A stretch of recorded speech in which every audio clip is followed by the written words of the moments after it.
Focaccia alla parmigiana. Benvenuti nel canale di Tavola Serena. Oggi andiamo a preparare insieme questa squisitezza. Iniziamo sciogliendo all'interno dell'acqua a temperatura ambiente il lievito di birra fresco. Aggiungiamo anche un cucchiaino di miele e poi mescoliamo per bene il tutto.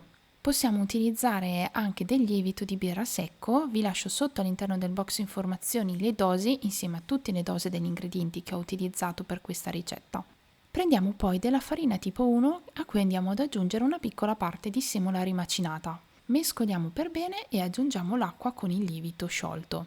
La farina tipo 1 può essere sostituita tranquillamente dalla farina 0. Io utilizzo sempre la tipo 1 perché mi piace tantissimo quel sapore rustico, ma se avete visto qualche video praticamente la uso per tutte le preparazioni salate. Mescoliamo all'inizio con un cucchiaio e poi, quando l'impasto è consistente, iniziamo a impastare a mano. Ovviamente se avete un'impastatrice potete fare tutti questi passaggi con l'impastatrice.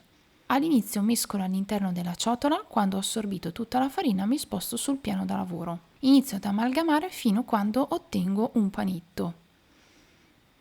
Impastare a mano penso sia una delle cose più belle che mi piace fare, quindi mi vedrete sempre impastare a mano. Rimettiamo in ciotola e aggiungiamo sale e olio extravergine d'oliva. Iniziamo a far assorbire il sale e l'olio all'interno della ciotola. Quando poi vediamo che l'impasto ha assorbito bene sia olio che sale, ci rispostiamo sul piano da lavoro per impastare a mano. È molto veloce. Quando vediamo che l'impasto ha assorbito l'olio e inizia a diventare leggermente appiccicoso come in questo caso, vi sconsiglio di aggiungere farina, ma anzi rimettiamo il nostro impasto nella ciotola, lo copriamo e lo lasciamo riposare per circa un quarto d'ora all'interno del frigorifero. Prendiamo poi un altro contenitore pulito, lo ungiamo leggermente con l'olio extravergine d'oliva, riprendiamo l'impasto che nel frattempo ha rilassato nel frigorifero e facciamo delle pieghe. Non è necessario avere un ordine per le pieghe, l'importante è ottenere un bel panetto tondo. Vi lascio comunque tutti i passaggi. Trasferiamo poi piano piano il panetto all'interno della nostra ciotola. Se avete una spatolina potete aiutarvi a chiudere l'impasto come vedete nel video, in questo modo avrà una lievitazione migliore. Lo trasferiamo all'interno della ciotola bagnando sia la parte sopra che la parte sotto con l'olio. Copriamo e lasciamo lievitare a temperatura ambiente per circa un paio d'ore. Trascorso il tempo prendiamo una teglia, la mia è da 30 x 40 cm, la ungiamo d'olio. Io mi sono aiutata con della carta forno, ma non è necessario se la vostra teglia è antiaderente. Vi trasferiamo sopra l'impasto che nel frattempo è lievitato per bene e iniziamo a stendere l'impasto nella teglia per coprirla tutta. Iniziamo dall'esterno, poi andiamo verso l'interno e poi la tiriamo leggermente. È un impasto molto elastico, quindi non creerà assolutamente problemi. Ci aiutiamo bene con le dita per coprire tutta la superficie, poi copriamo e lasciamo lievitare per altri 20 minuti, ma se avete più tempo può fare anche tranquillamente un'altra ora di lievitazione. Prendiamo poi una melanzana, la mia era una melanzana che poverina era nel frigorifero da tanto tempo, quindi ho rimosso sia la pelle che le parti che non erano più buone e poi l'ho tagliata a fette sottili e l'ho fatta grigliare. Potete tranquillamente utilizzare una melanzana intera perché la mia non era una melanzana intera, o anche due, dipende quante melanzane volete sulla superficie della focaccia.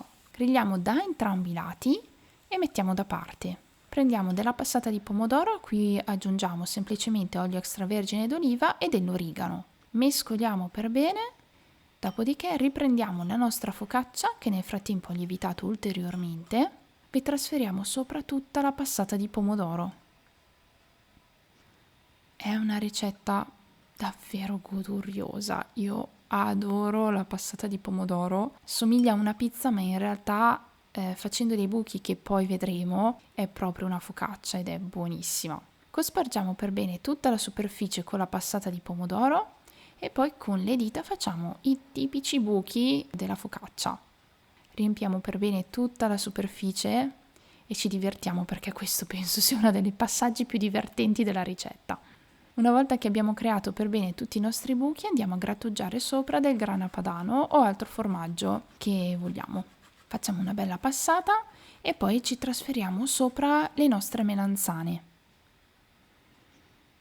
Copriamo per bene tutta la superficie con le nostre melanzane. Io non ho aggiunto troppe melanzane sulla focaccia e anche di passata di pomodoro non era tantissima perché voglio che la focaccia lieviti. Aggiungiamo del sale e altro formaggio grattugiato.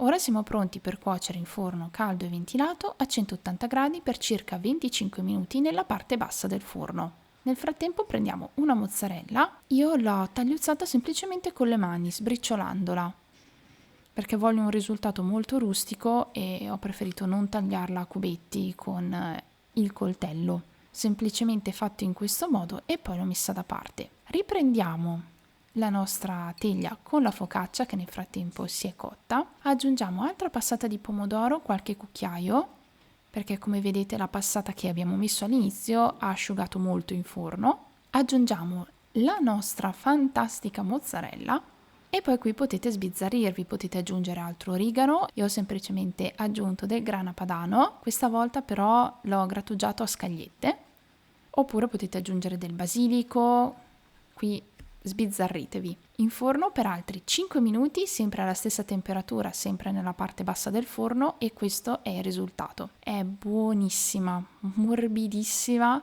e dà il profumo spettacolare.